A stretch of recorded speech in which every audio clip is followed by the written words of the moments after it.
Welcome to Heart to Poland with Roman Maximov, otherwise known as... Roman van Polsche. Now, Roman, your story is kind of bonkers. We just have to kind of get it out of the way straight away because you're from the country which you won't find on a map. Explain what that is. True. It's called Transnistria.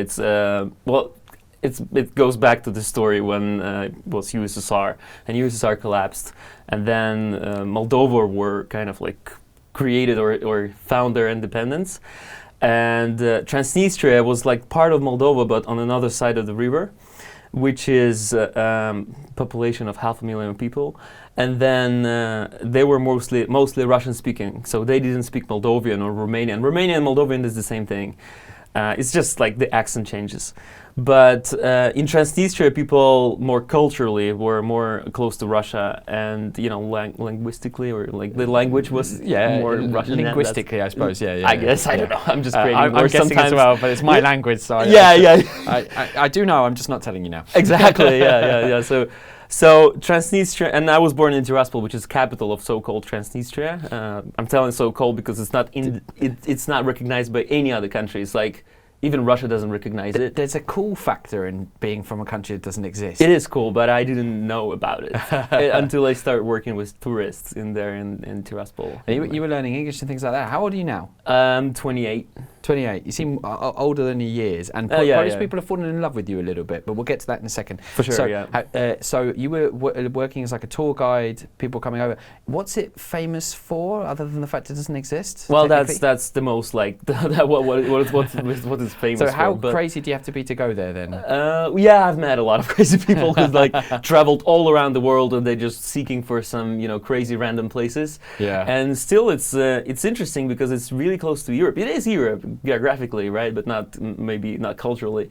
And people were amazed and shocked that they were reading online that it's impossible to go there and it's dangerous. And then they get across the border and they see nice people and Slavic hospitality and and that they were amazed at how easy it is to get in, and it's clean. Transnistria is clean. It's Soviet. I call it Soviet clean. There's an amazing number of quotation marks already. Yeah. So. And what it's famous for is that economically it's really interesting because it has monopoly. It's just one guy who runs around all the countries. He won Monopoly and the game didn't start again. Yeah. Okay. So from 90s. Not fair. You're not supposed to play it that way. Okay, so what brought you to Poland then? Because that's kind of a bit of a strange connection, right? Poland, yeah. So I used to work with tourists, and one of the tourists, he was from Poland, and he said, "Oh, you've never been to European Union? Come on, man." He's like, "You're missing out on a lot of things," and he invited me over. It's a long story short for sure, because he's like, and he invited me over, and I thought, why not? Yeah, I should go. And so Poland basically was my first country that I've been to in Europe. And Roman, you learned Polish really quickly on your own from YouTube and a bit of music. Yeah. Everybody says Polish is one of the hardest languages to learn in the world. Is it true? Maybe less hard for Russian-speaking person. Maybe less hard because we get grammar for free, I guess. You're going to upset Polish people. You need to say it's one of the hardest languages in the world. I think it's like it is still hard, But I guess after Russian, because Russian is still hard. It's still hard language, and Polish is like it's a bit more simple because you read and you pronounce the same as you read, and in Russian you just read and pronounce as like two different things. Sometimes. So what's your favorite Polish word right now? I like the word żółć because it's like the most Polish words, because it's like True say. Yeah, he's right there. And what was it like when you first came? You trying your Polish? Were they friendly to you? Or were they kind of like, oh, who's this Russian guy or something like that? That's the interesting thing because my grandma, she's like pro-Russian and she watches Russian television in Transnistria because it's all Russian television in Transnistria, 24/7. And she was because I told her that I want to go to Poland, and she's like, oh no, they're Russophobic. Like don't go there, or at least if you go there, be quiet, don't speak Russian. And I got to Warsaw at 11 at night, and I heard only Russian because Ukrainians. I was like, I got out of the bus, I went to McDonald's or something, and they was like, something. So Russian. It's like, what? Okay, so nobody beats you up. It's a bit like when I go to London and I'm capable of spending the whole day talking to people in Polish. You know, like, yeah, no problem. Exactly. It's just like being back in Warsaw. Okay, so like friendly welcome then from the Polish people. Really friendly, yeah. Especially when I got, started my YouTube channel, Learn Polish. I've never, I got hate, but it's anonymous and it's only comments. Yeah. But it's not in your face, never. Yeah. Never. I gotta say, like, you get a lot of love from Polish people, man, as they follow your crazy journey and the travels you go on, and you can see that on your channel. They love you, man. Yeah, well, my channel called Fan of Poland, right? So it's like, it's impossible to not, Oh, yeah, I suppose so. And I guess that was the timing, because nobody actually, because it was like 5 years ago, and nobody actually learned Polish as a foreigner, I guess, and somebody, from some unknown country somewhere in Moldova, right, learned Polish, and for them it was really, really surprisingly. If I was coming to Poland from the UK or the US, where would you take me? From to Poland geographically, yeah. If I was a tourist coming to Poland, where would you take me? Oh first? Man, I have the whole plan for you. I'm really fascinated about the difference Eastern Poland and Western Poland, and like Warsaw, and it's really I like the contrasts.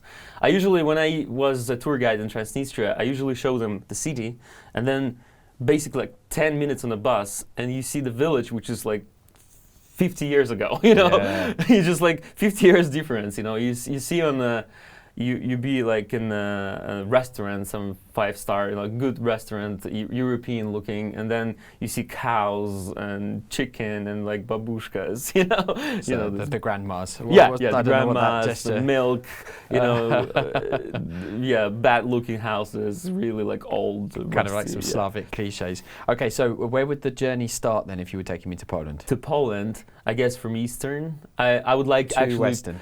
To the Western, and for me, the most fascinating part was actually Ukrainian-Polish border, because how different it was. And my first journey was, I went from Odessa to Lviv, and then on the bus to the border, and I crossed the border by feet, so like there's a special crossing, legally.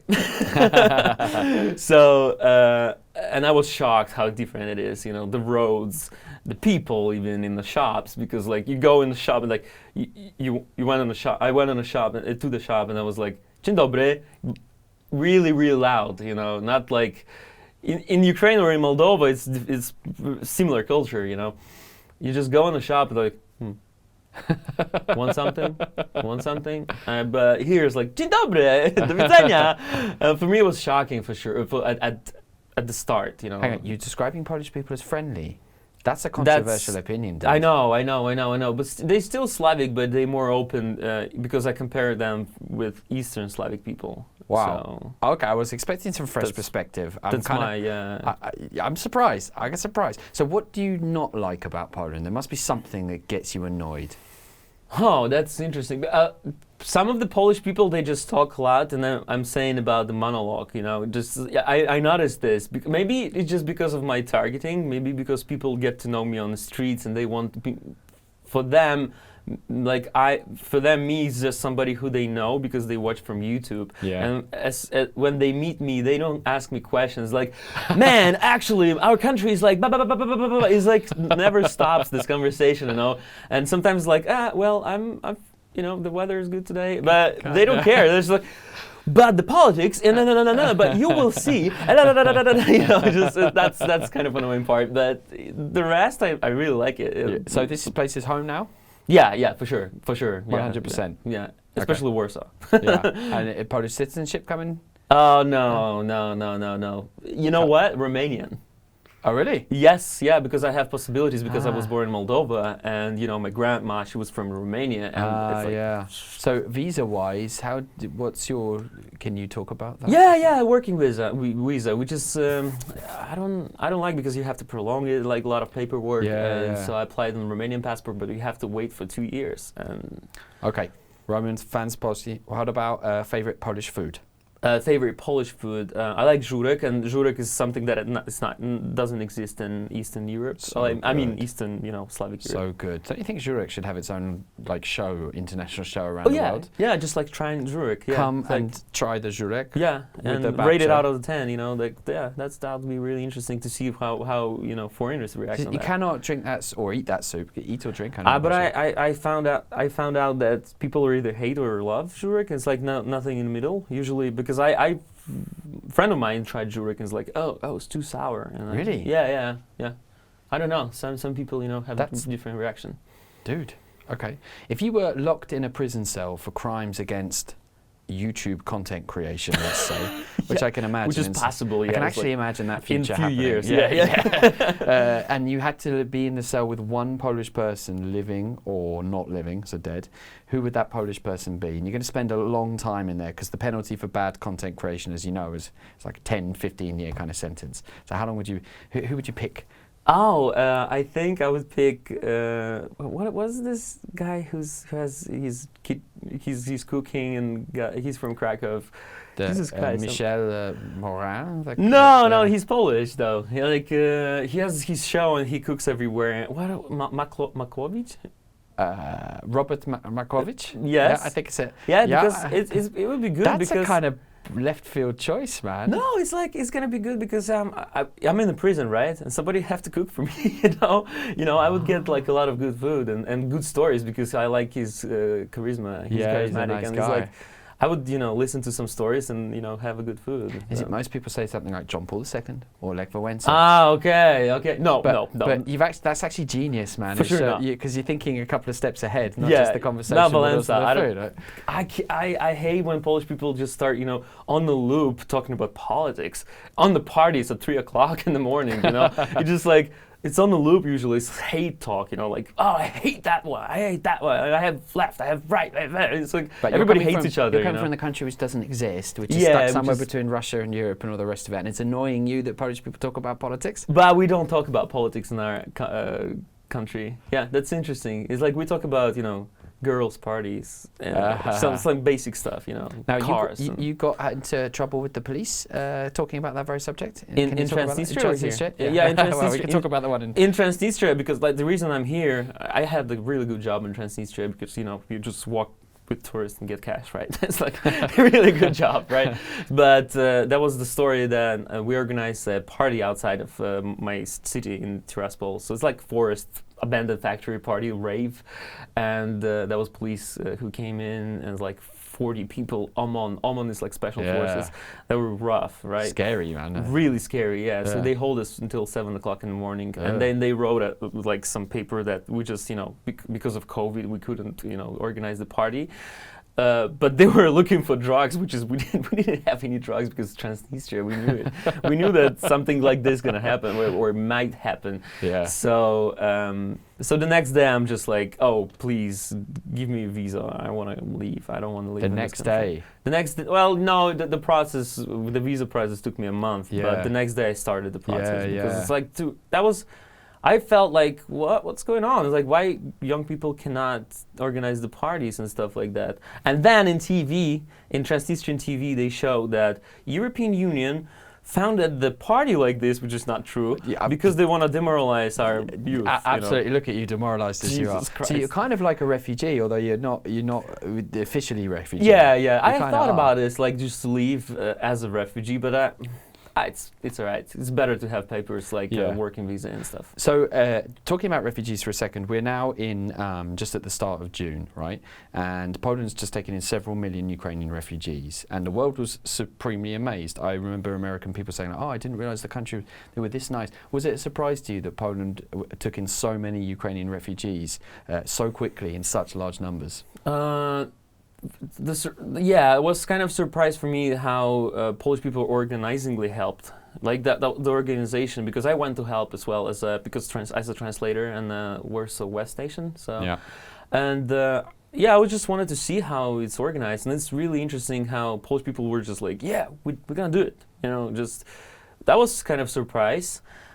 But on another hand, I kind of knew that Polish people will be, Polish people will do everything if, Russian aggression comes through any country, If they would hate this country, they would do it because it's Russia, because of the past history, right? So I guess it's kind of logical, but yeah, that was kind of surprise for me how it was organized. What did you see at the station? What kind of, who were you helping? Man, because I understand Ukrainian 100%, and Russian is my mother language. So it's I heard a lot of stories. It was shocking because I was tired at the end of the day. Not because of the helping, but just because of the stories. It's overwhelming, and people are just living with their pets and they just don't know what's gonna happen. Somebody left their husband in there, and it's just crazy. I was so impressed by the volunteers, as like everybody was doing something, but I met the volunteers, they were working 16-hour days, longer days. A lot of them were quite young kids, really, like very young. And they were just in there day after day after day, dealing with these hundreds of thousands of people coming through. And I also realized how traumatized a lot of these people were. So they were quite hard to deal with, Exactly, and how exhausting it was. Well, tell us where we can find you online. If anyone wants to watch you right now, where can they find you? It's Roman Fan Polszy. We should write it down because it's like SZ, Yeah. You weren't thinking about the English market with that name. No, never. Yeah, but it's like Polish, so. Roman Fan Polszy, and add me on Instagram. I'm more active on Instagram and YouTube, so yeah. Face for, not for Instagram, but that's fine. Yeah. Roman, thanks very much for joining us, man. It's been a pleasure having you on something like the 125th episode of Heart of Poland, so cool. Really appreciate it. Well, if you've enjoyed this interview, there's good news for you, because Heart of Poland is the longest running and the most extensive program about Poland in the English language. We've had amazing guests like Roman on the show. We've had historians, we've had authors, we've had basketball stars and beekeepers and rally drivers and singers, but we've never had anyone so amazing as Roman from a country with no name. So he's a pretty special guest indeed. If you like this episode, then check out Heart of Poland wherever you find it, and of course visit thefirstnews.com, which is the premier English language news site about Poland, with culture, with sport, with news and politics, with everything that's going on in the fascinating country of Poland, with all the fascinating stories and fascinating people like Roman himself. So I'll see you again for another episode of Heart of Poland.